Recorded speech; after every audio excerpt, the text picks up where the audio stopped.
The Institute of Policy Studies hosted a webinar this evening in conjunction with the release of their annual flagship report, Sri Lanka State of the Economy 2020. The challenges Sri Lanka is currently facing amidst the prevailing economic and health crisis in the country were the focus of today's discussion.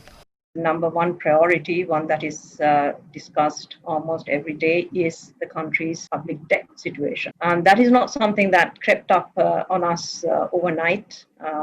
It has been building up progressively over the last decade. It's unfortunate that a shock like COVID-19 simply makes matters challenging. Because of this large debt overhang, we are not able to implement economic mitigation or economic stimulus package of a size that perhaps would have been preferred by the government given the scale and complexity of the current crisis.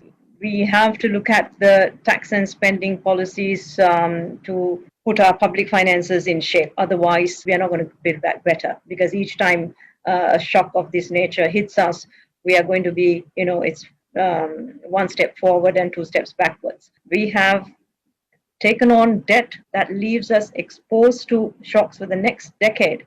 And that means we need to look at how we can show up foreign reserves, not borrowed, but non-borrowed foreign reserves. What was Sri Lanka's position in terms of inequality before COVID-19, and how has it exacerbated inequalities in Sri Lanka and in terms of the economy?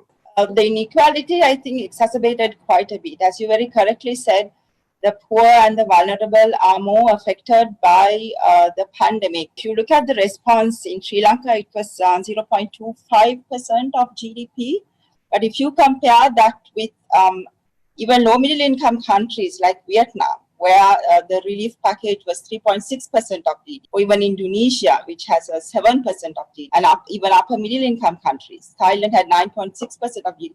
So this is where that what we have done, I feel, is not enough. It's quite comprehensive. It included price controls and transfers given to the most vulnerable, and relief on loan payments, and all of these.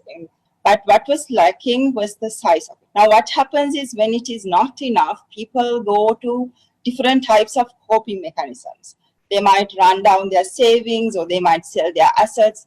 And most importantly, they might not invest in education and health, which could have quite long-term impact on human development of the country. So it is why it is very important at this particular juncture, because consumption is down, investments are low, trade is not happening. Only thing that could stimulate growth is government expenditure.